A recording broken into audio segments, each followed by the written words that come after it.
大家好，我係貓哥。今集我哋嘅開箱咧就會跳翻落賽車嘅世界啦。咁其實過往咧 Mini GT 咧都有出關於 IMSA 嘅賽車啦，咁亦都有唔同嘅組別啦。咁今次呢一部咧係 GTD 組別嘅一部賽車啦，係林寶堅尼嘅 Huracan Evo GT3 嘅。咁其實呢部車我自己咧喺 ACC 嘅世界入面咧都成日會用啦，咁啊非常之好用一部車啦。咁啊，我哋一齊嚟睇下今次呢部車嘅開箱。咁啊，記得喺影片開始之前咧 CLS 我啦。好啦，喺今集嘅開箱之前啦，我哋不如講下關於 IMSA 嘅嘢啦。咁 IMSA 咧全名係 International Motorsports Association 啦。咁佢哋之前咧亦都會聯同 FIA 啦以及 ACO 咧一齊去搞唔同嘅耐力賽啦。咁當中有林芒嘅原型車組別啦，以及 GT 賽事嘅車嘅組別嘅。咁今次呢一部林寶堅尼咧亦都參加咗呢個名為美國之路 Road American 嘅賽事啦。咁啊呢一個賽事歷史悠久㗎啦，係自20世紀50年代開始咧，一直到而家㗎啦。咁今次咧，佢哋參加係 GTD 組別啦。咁啊，呢一部車咧，喺美國之路入面咧，亦都獲得過第2啦。咁啊，成架車係由呢個 Pellegrini Racing 去透過2位資本家喺2018年去創立嘅。咁啊，其後佢哋都去參加咗 GTD 以及 GS 嘅賽事啦。咁喺2019年咧，拎過冠軍嘅，更加憑住佢哋嘅創新啦，以及成長啦。咁啊喺之後嘅賽季入面亦都拎過第6嘅，咁而家亦都係專注喺 GTD 嘅賽事嚟嘅。咁啊，成架車亦都經過咗佢哋一啲突破性嘅方法啦，去解決咗空氣動力學以及進一步提高咧呢個穩定性嘅。咁啊，非常之犀利嘅一部車啦。咁我哋嚟一齊睇下呢一個整體嘅結構啦。好啦，咁大家已經見到呢部車嘅成個感覺啦。咁啊，嗱，呢部車對我嚟講好親切感嘅。咁因為我平時咧喺 ACC 嘅世界入面有揸呢部車啦。咁啊，呢部車係一部非常之輕巧嘅一部車嚟嘅。咁啊，佢嘅缺點係直路加速嘅極速咧係唔算好快，但係喺一啲多彎嘅地方咧，佢嘅出彎能力非常之強啊。咁啊，亦都Pellegrini Racing 咧去解決咗佢喺一啲過彎時嘅不穩定啦，以及各樣嘅空氣動力學嘅嘢啦。咁啊，非常之好嘅一部車啦。咁啊，嗱，講翻佢成架車嘅塗裝方面啦，係呈現一個水泥灰拼熒光綠再加黑色嘅一個拉花設計啦。嗱，值得一讚嘅第一樣嘢咧，非常之一致性嘅熒光綠色。其實咧，熒光綠色係唔係好容易做嘅喺顏色上面。尤其佢喺膠件啦。以及印刷啦，以及一啲金屬件嘅表達咧，喺唔同嘅質感上面咧，只要有少少嘅唔啱位咧，你會發覺佢哋嘅漸層色係會多嘅。咁但係咧，我哋睇到相機入面啦，係非常之一致性嘅，呢個熒光綠色非常靚嘅。咁啊，飽和度亦都非常之足夠啦。咁車身內嘅嘢我就陣間都會一次過講啦。咁啊，我哋先從車頭嘅部分去講起先。好啦，我哋睇下車頭嘅部分啦。咁其實一嚟到咧，第一個部分咧，當然就係呢個頭鏟啦。咁頭鏟大家睇翻真車圖片咧，真係非常之巨大嘅。咁其實佢過往嘅出品咧，喺拿捏頭鏟嘅一個長短啦、厚薄啦，亦都變得更加之適中啦。以及咧顏色嘅表達，亦都喺個飽和度上面咧，都真係唔錯嘅。咁啊，第二點要注意嘅位置咧，就係呢個鐵絲網啦。其實呢個鐵絲網咧，我見到佢個密度咧，比之前做得靚咗、高咗以及深咗。咁呢一個亦都值得一讚。咁但係好得意嘅喎，呢度咧側邊其實仲有一個好少少嘅鐵絲網咧，喺呢個位置咧，我唔知究竟係點咧。我見到佢有個形態喺度嘅，咁但係佢就係咯。如果有加翻咧，就更加之靚仔啦。好啦，咁啊車頭嘅部分啦，咁風刀亦都 OK 嘅。咁如果咧風刀呢一個位置再做薄少少咧，就會更加之兇猛啦，成個感覺更加只有空氣動力學嘅感覺啦。嗱，頭燈嘅部分咧，帶有少少嘅淺黃色。嗱，呢一度咧，大家睇翻真車圖片咧，其實真係咁樣嘅，唔好以為喂佢係咪氧化咗或者點樣求其吸上去啊，偷工減料，係冇嘅，係真係因為咁樣，佢係帶少少淡淡地嘅黃色啦。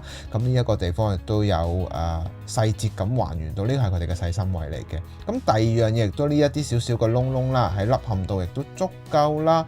整體嘅熒光綠色嘅表達咧係順滑嘅。咁啊，亦都講埋佢喺印刷上面嘅呢一啲39號啊，呢啲位置咧喺痕，即係兩條痕嘅中間咧，嗰啲位置嘅平順度亦都足夠啦。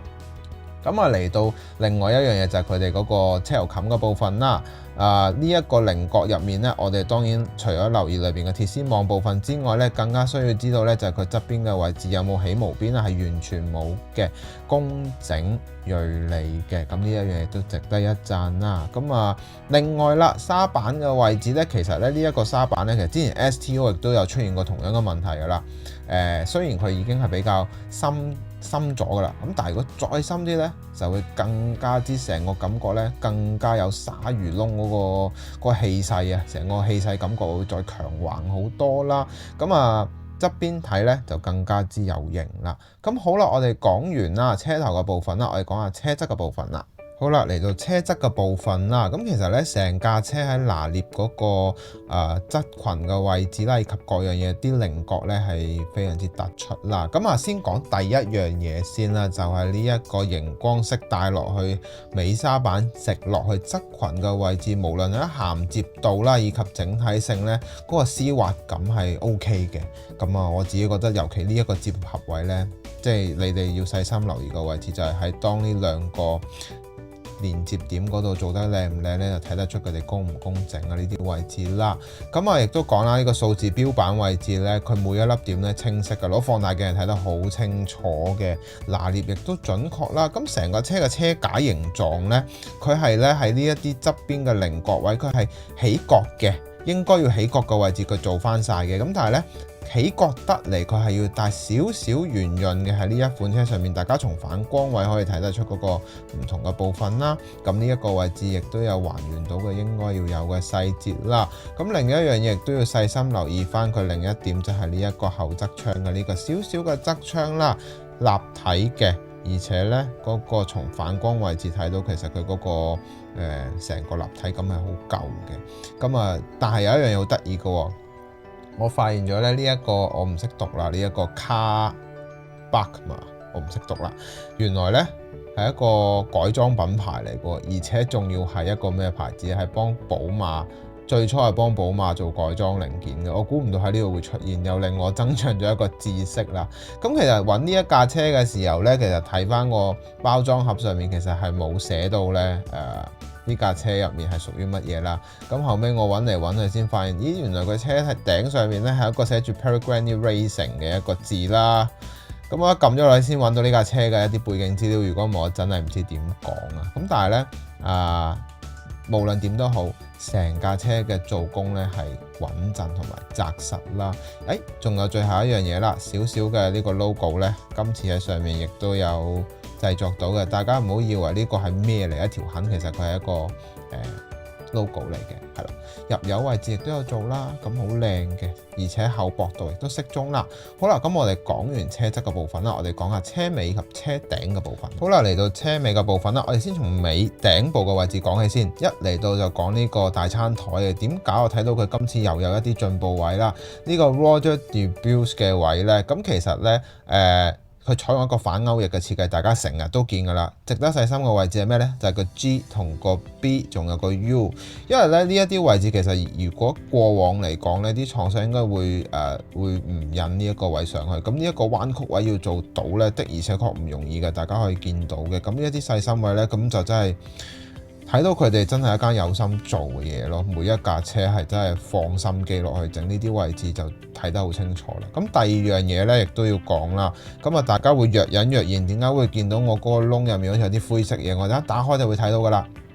咁每一個窿呢，呢一個 Peregrine Racing 後面呢一個位置嘅每一個窿嘅處理呢，係工整啦、銳利啦、立體啦，以及呢側邊睇呢係有輕微嘅一個波浪形嘅凹陷度嘅，大家會見到從反光位置。呢架車我非常之中意，因為尤其佢呢個尾部嘅處理呢，係每一個窿嘅大細，以及嗰啲稜角啊。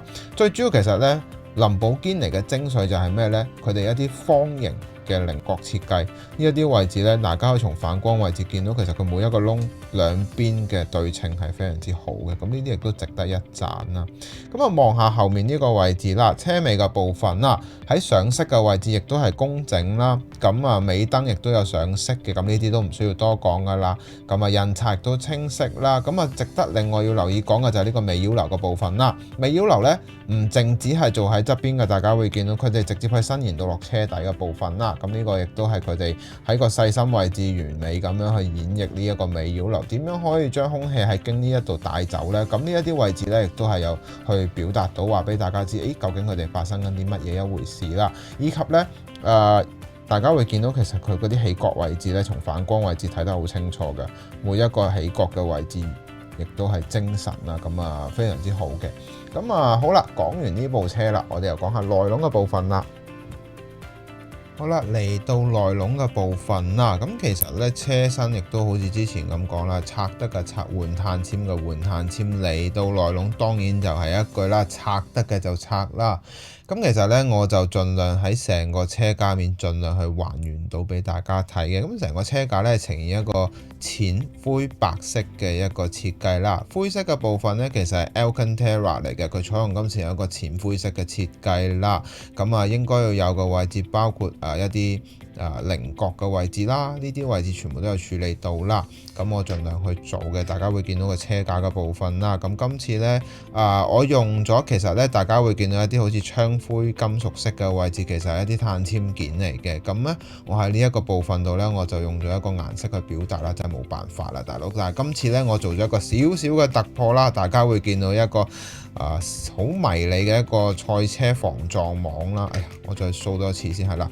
迷你防撞網啦，去呈現啦，咁唔知大家又中唔中意呢？再加埋條你哋未必會中意嘅核突安全帶啦，成個感覺呢就出翻嚟啦。大家會見到整體嘅內部設計係咁樣嘅，咁啊，其實喺內籠上面呢，經過咗一番上色之後呢，所有嘅細節其實真係唔輸俾其他牌子嘅呢一啲細節位，咁啊好啦。咁啊，講晒個內籠位啦，咁我哋又講下今集嘅可購買指數啦。好啦，今集嘅可購買指數呢，我會俾佢9分嘅。全車嘅整體嘅車架，無論喺輪廓線條以及一啲應該要有嘅一啲稜角得嚟要圓潤嘅位置呢，佢係拿捏得啱啱好啦，以及最重要係咩？喺整體上嘅顏色表現，呢一架車嘅熒光綠色以及黑色嘅一個絲滑度呢係好高之餘呢，膠件同金屬零件嘅顏色運用一致性呢係好高，而且即係睇唔出佢哋係有色差先啦，我自己咁睇先啦，咁啊〜值得入手嘅一款 CP 之選嚟，因為其實過往佢之前出嗰部梵高 M6 咧，大家都話好高質素啊，咁當然呢部亦都唔例外。咁啊，有興趣嘅朋友咧，不妨去買下啦。咁好啦，我哋做總結啦。好啦，咁就大家睇晒成部車啦。咁啊，呢一部車非常之高質素嘅。咁啊，佢哋而家做賽車嘅質素咧，都越嚟越高啦，咁我亦都期待佢之後其後嘅更加多唔同關於 IMSA 嘅一啲賽車啦。咁啊嚟緊會做一啲咩開箱呢？嗱，暫時未知嘅，因為差唔多月尾啦。咁我仲有一部嘅，咁亦都會做開箱嘅。嗰部就係LB 嘅林寶堅尼天藍色嘅，我諗大家會見過，應該可能都入手咗啦。不過就我都應該會開出嚟講嘅，睇下下個禮拜有冇啲咩特別車啦，冇咧就再諗啦。咁如果有嘅話，咁我都會繼續開埋佢啦。咁睇下啲咩特別車開俾大家睇啦。咁啊記得好嘅話咧，希望可以俾個 like 我啦。最緊要係咩啊？幫我推一推啦。咁啊留個言，等 YouTube 可以將我個影片可以推出去啦。咁啊係咁先噶啦喎，我哋下集見，拜拜。